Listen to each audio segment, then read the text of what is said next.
In this video, we are going to talk about 5 types of emotional parentification. I am Pauline, and I am so happy you are here because you might not be aware that you were actually emotionally parentified when you were a child, because maybe you've heard of parentification in the sense of instrumental parentification, which means that you had to physically take care of either your parents or your siblings, so had to do the laundry, had to cook, had to do household chores because your parents didn't do them, didn't want to do them, couldn't do them, weren't able to do them.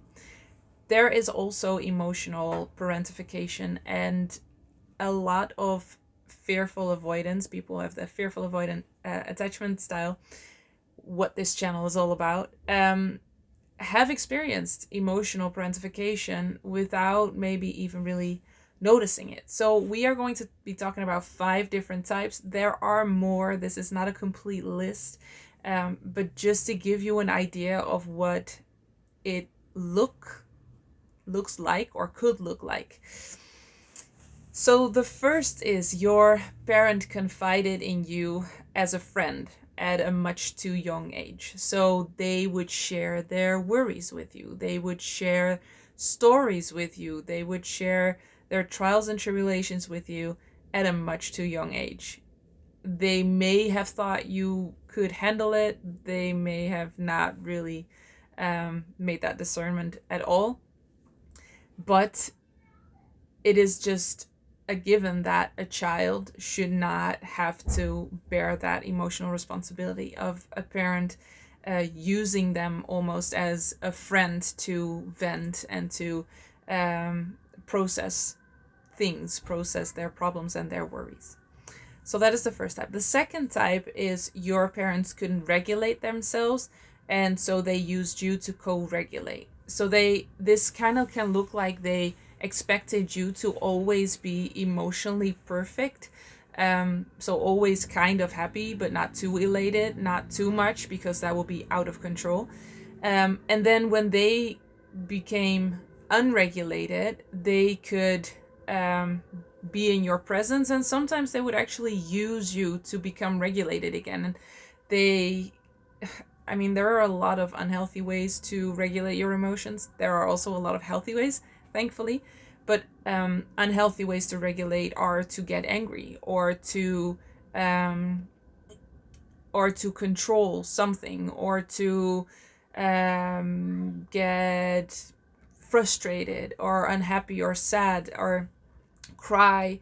And if they did that in your presence, or they even really projected it at you, they were using you to regulate themselves, but had no idea. Because especially as a fearful avoidant, you can get triggered quite easily just because there's so much trauma, usually. And when you have no awareness, which your parents or parents maybe didn't have, then it could be that they got triggered in feeling vulnerable, feeling weak, feeling like they were coming across as dumb or incapable, which are all triggers for the fearful avoidant. And then they would get angry at you almost to deflect any self-reflection or deflect from that uncomfortable feeling they were feeling. And so they started looking to you to either help them or to find something at fault in you so that they could find a reason to get angry. Because for a lot of fearful avoidants, that is actually one of the dominant ways they regulate, just to lash out and get angry. And then after that, they feel better. And the other person, whether that's a partner or a child, is just left with the emotional aftermath of that. And the fearful avoidant doesn't usually even realize how much damage they are doing, because to them it's just they are reacting within their emotions. So when all of that is over, when they've unleashed and therefore kind of regulated themselves back, they're like, oh, okay, well, that's out. Now we can just enjoy our dinner together. And you're like, all right, you just exploded. What? So there are several ways that your parent can use you to regulate, and one of the most common ways for a fearful avoidant parent is to get angry at you or lash out at you, even if you really did not do anything wrong, just because they were unregulated, feel uncomfortable, and then need almost a target to get angry with. It's so sad, isn't it? The third type of emotional parentification is you were the mediator in the relationship between your parents, and you were the preventer of fights. So you see this a lot, and I think even more so in fearful avoidant parents, because there's a lot of fighting. The relationship is usually quite intense, and I so clearly remember that I would have to do this every single day because my parents said they were, what is a right translation, quarreling every day. Like they would use a cute name to cover up the fact that they were fighting every day. And I was just their mediator. So I, sometimes they actually would come to me and said, well, Dad said this, what do you think? But usually it was more subtle. And I would just jump in and say, well, I think what Mom is trying to say is this, or I think what Dad is wanting is this and this, just to try to keep the peace.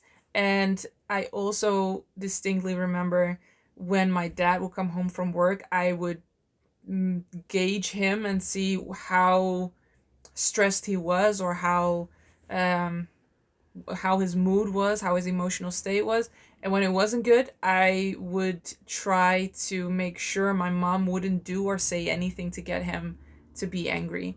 And so I would just stay close, just to make sure that everybody would be okay. So yeah, being the mediator in a relationship, and then also just your parent or parents talking to you about their relational problems, the problems in the relationship or in the marriage. That is such an unhealthy thing, because for children it feels very unsafe if that partnership isn't stable between your parents. And when you get drawn into the drama, that is just way too much responsibility about something that is potentially very unsafe for you.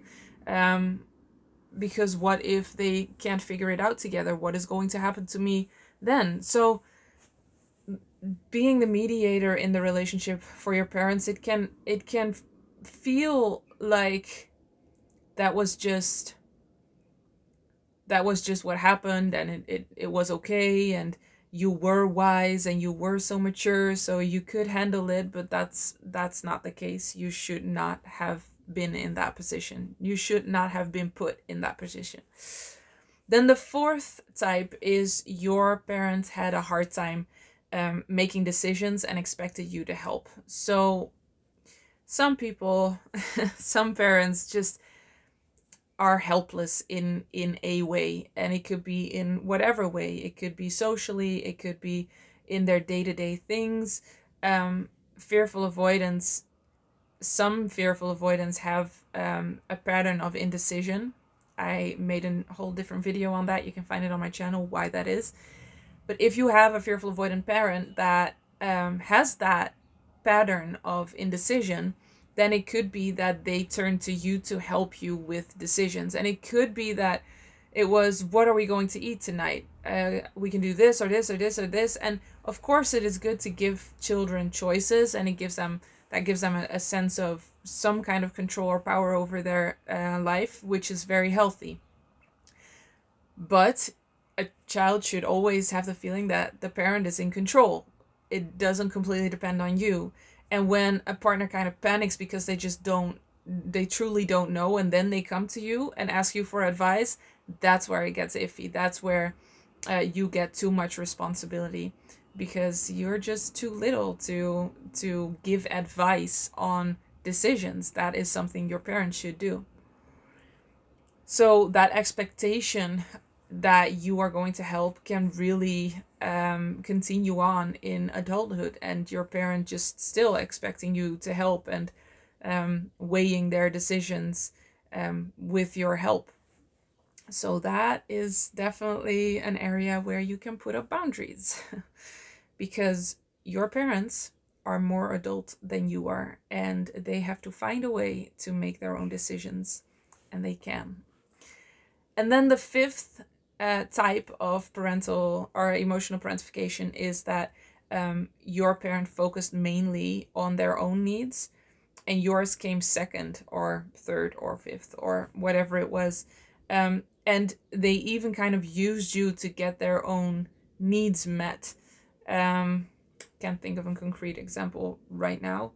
Maybe it'll come. But as a child, of course, the needs of parents are important, but a child is completely dependent on you. So unless you know for sure that that child is okay, you need to be focusing on a child.